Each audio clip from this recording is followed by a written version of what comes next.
It's midday. Good afternoon to you and welcome to Bainat Midday News. This news is coming to you live from Benab House, Atomic Junction, Medina. My name is Sherifatu Ayuba. Coming up in this afternoon's bulletin.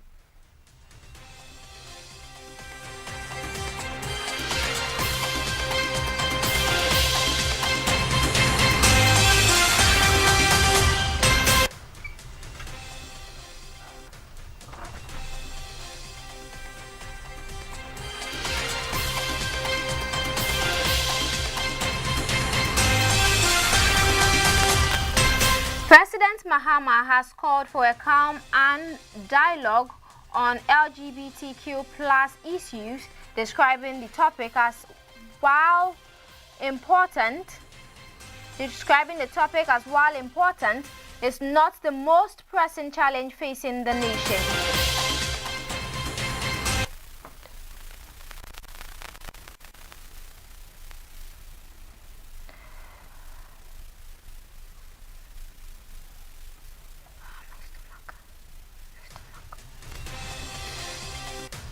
And in business, some oil marketing companies have started increasing palm prices ahead of the scheduled April 1st, 2026 adjustment.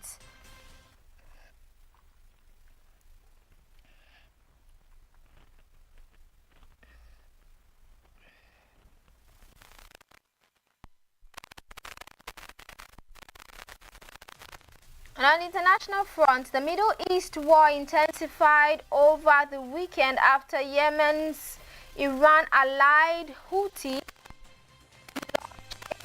direct attacks on Israel.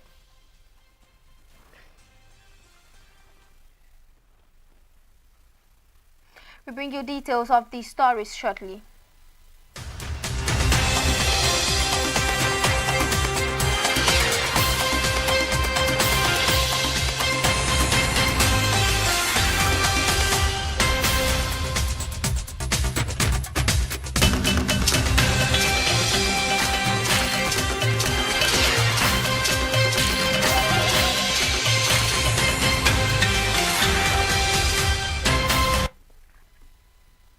Thank you for staying with us. Remember, this news is live on Facebook at Bainat TV. Now, let's move on to the details of the stories. President John Dramani Mahama has called for calm and dialogue on LGBTQ issues, describing the topic as highly emotive and sensitive, even in the most liberal democracies. Speaking on Monday, March 30, during an engagement with civil society organizations at the Jubilee House in Accra, he said the matter, while important, is not the most pressing challenge facing the nation. The private members' bill introduced in Parliament has sparked a national conversation reflecting a range of perspectives. President Mahama emphasized that Ghana's position will be guided by the Constitution, respect for human rights, and the need to preserve social cohesion. Regarding LGBTQ plus issues, it remains a highly emotive and sensitive issue, even in the most advanced liberal democracies. I explained during my recent engagement with the World Affairs Council that it's not the most important issue we face as a nation. We're still grappling with the provisions of basic needs of education, healthcare, jobs, food, clothing, and shelter. Nevertheless, the private members' bill introduced in Parliament has sparked a complex and sensitive national conversation. Our position is guided by our Constitution, respect for human rights and dignity of all persons, and the need to preserve social cohesion. While there are strong and differing views within our society, we believe that these issues must be addressed through democratic processes, our core values, dialogue, and the rule of law. I'm also mindful of reactions from our international partners, including the recent developments such as Lincoln University's withdrawal of their honorary doctorate. These developments underscore the importance of continued engagement and mutual respect, and of situating our national decisions within our constitutional and cultural context. Government is intensifying efforts to combat Galamsey, promote sustainable land and water use, and strengthen environmental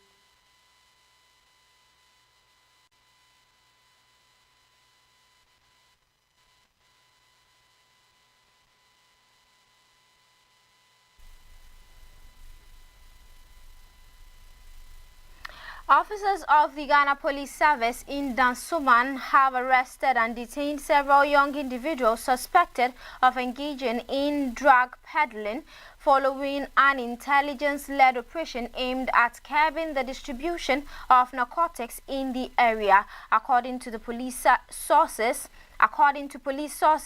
the operation was carried out after weeks of surveillance and intelligence gathering, which identified key hotspots and individuals allegedly involved in the illicit trade.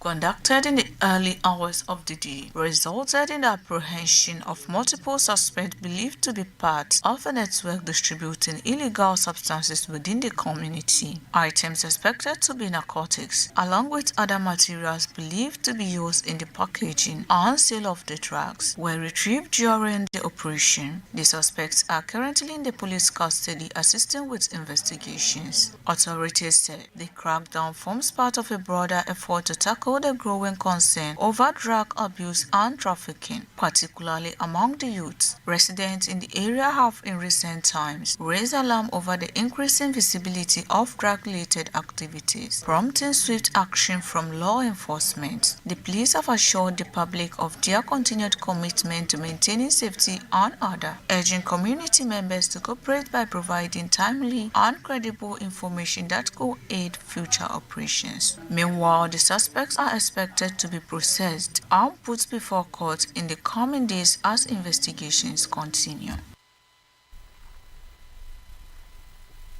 Now, away from that, President John Dramani Mahama has instructed his office to secure the complete report from investigative outlet The Fourth Estate following revelations concerning procurement processes linked to contracts under the government's flagship Big Push infrastructure program. The directive comes after concerns were raised over alleged irregularities in the handling of contracts under the multi-billion cedi initiative aimed at accelerating national infrastructure development. Speaking during a meeting with civil society organizations at the Jubilee House on Monday, March 30, President Mahama emphasized the need for transparency and accountability in the execution of public projects. As part of the immediate response, he directed the Ministry of Roads and Highways to prepare and submit a comprehensive report addressing the issues highlighted in the investigation. The findings, he noted, would inform the government's next course of action.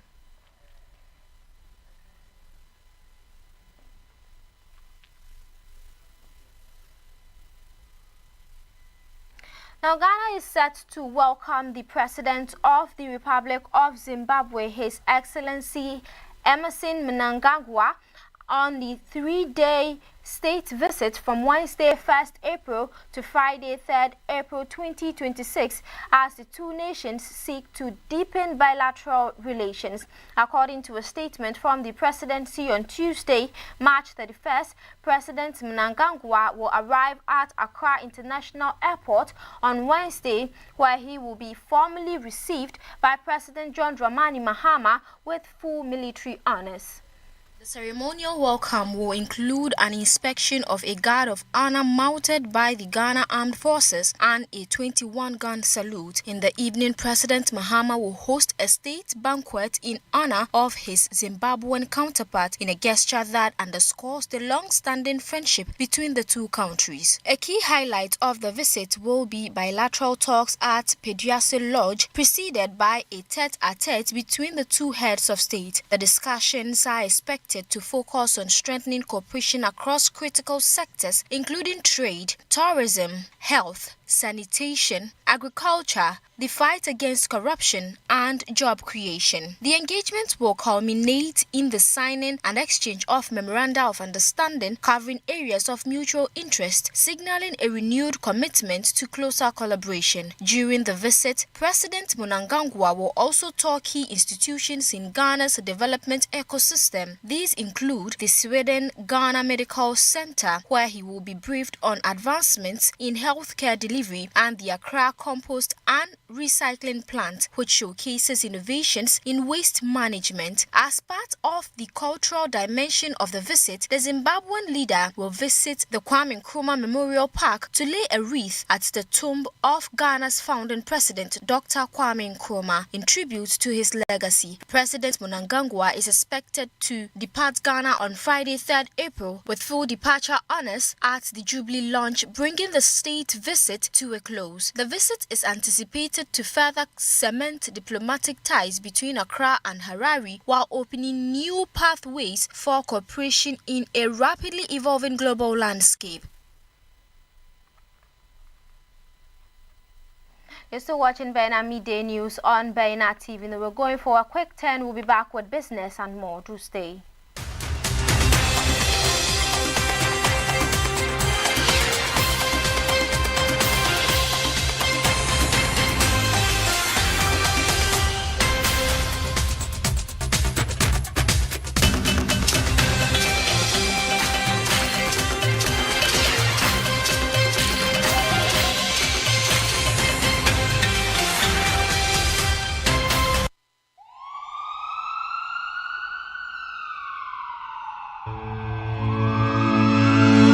Rayuwa mai lafiya yana haɓaka iko, haɓaka tunanin jiki da jin daɗin rayuwa, wanda ke kayyade tattalin arziki, zamantakewa da muhalli.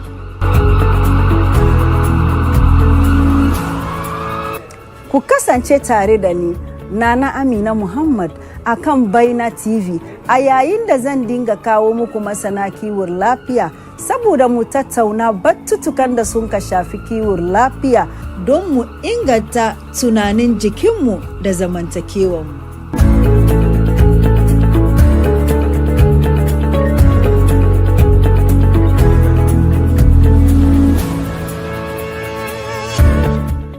Rayuwa mai lafiya, this and every Tuesday at 8:15 p.m. only on Baina TV.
You're welcome back. If you just tuned in, this is Baina Midday News on Baina TV, and we're streaming live on Facebook at Baina TV. Now let's move on to some business story. Some oil marketing companies have started increasing pump prices ahead of the scheduled April 1st, 2026 adjustment under the price deregulation policy.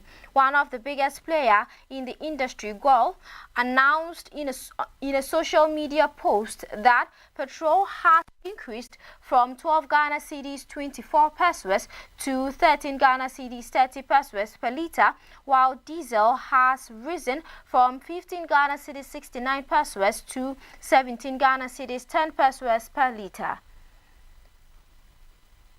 The company said the increase is influenced by the new price floor announced by the National Petroleum Authority on March 30th, 2026. Even though the official adjustment window is April 1 to 15, it remains unclear how other major OMCs will adjust their prices in response. Some had argued that the prices could have been kept lower if not for the strict enforcement of the NPA's price floor. Another major player in the oil industry, Star Oil, has also announced price increases for its products. Petrol has been increased from 12 cedis 19 pesos to 13 cedis 49 pesos per litre. It has also increased the price of diesel from 14 cedis 25 pesos to 17 cedis 97 pesos. The NPA set a new minimum price floor for petroleum products for the April 1st, 2026 window in a circular sent to OMCs on March 30th. Petrol is set to be sold between 11 cedis 57 pesos to 13 cedis 30 pesos per litre, an increment of 1 cedis 73 pesos. Diesel is set to be sold between 14 cedis 35 pesos to 17 cedis 10 pesos per litre, an increment of 2 cedis 75 pesos. As well as liquefied petroleum gas is set to be sold between 10 cedis 67 pesos to 10 cedis 71 pesos per kilogram. The authority directed all OMCs and LPG marketing companies to comply with these floors. From April 1st, 2026, no OMC or LPGMC will be permitted to sell below the approved price floors. Companies currently selling below these levels must adjust their pumps prices immediately.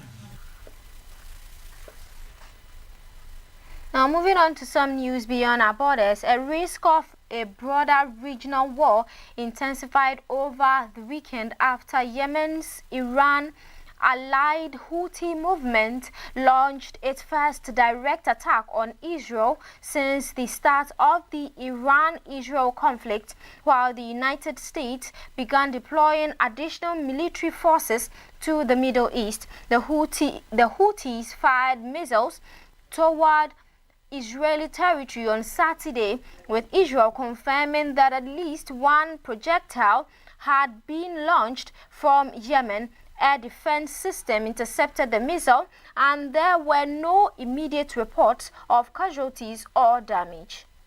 Houthi military spokesperson Yahya Saree later claimed responsibility and warned that more strikes will follow. The attacks mark a significant escalation in the conflict, which began on February 28th with joint US and Israel strikes on Iranian targets. Since then, the fighting has spread across several countries in the region, raising fears of a prolonged and multi-front war that could further destabilize global energy markets and international security. The United States has responded by reinforcing its military presence in the region. Thousands of U.S. Marines have been dispatched, with the first of two contingents arriving on Friday aboard an amphibious assault ship, according to the U.S. military. Additional troops from the U.S. Army's 82nd Airborne Division are also expected to be deployed in the coming days. U.S. Secretary of State Marco Rubio said Washington hoped to achieve its strategic objectives without resorting to ground operations, but acknowledged that troops were being positioned in a brief statement announcing to provide President Donald Trump with maximum flexibility should the conflict escalate further. Reports in Washington Post indicated that the Pentagon is preparing contingency plans for potential ground operations in Iran, although it remains unclear whether the U.S. administration would authorize such a move. Israel continued its military campaign against Iranian-linked targets, launching a fresh wave of airstrikes on Tehran on Saturday. The Israel military said it targeted infrastructure sites connected to Iran's government. Separate strikes were also reported in Lebanon, where Israel has resumed hostilities with Hezbollah, another Iranian-backed group. Now moving on to sports, the Ghana Football Association has sacked the head coach of the senior men's national team, Otto Addo, with immediate effect following a run of disappointing results by the Black Stars. The decision comes on the back of a series of uninspiring performances, including recent defeats to the Austria national football team and the Germany national football team in international friendlies, which raised concerns about the team's form and preparedness ahead of the World Cup. In a brief statement announcing the decision, the GFA expressed appreciation to Otto Addo for his service and contribution to Ghanaian football. Otto Addo, who previously led the Black Stars through key international assignments, including the 2022 FIFA World Cup, departs at a critical time as the team intensifies preparations for the upcoming FIFA World Cup. His exit signals a shift in technical direction as the association seeks to address performance concerns and rebuild confidence within the squad. Ghana faces a challenging task in Group L of the World Cup, where they are set to take on the England national football team, Panama and Croatia. The GFA indicated that it will in due course communicate the new technical direction of the Black Stars, including the appointment of a new head coach, as preparations intensified for the tournament. The decision to part ways with Otto Addo underscores the agency within Ghana's football administration to reverse the team's recent struggles and position the Black Stars for a stronger showing in upcoming international competitions.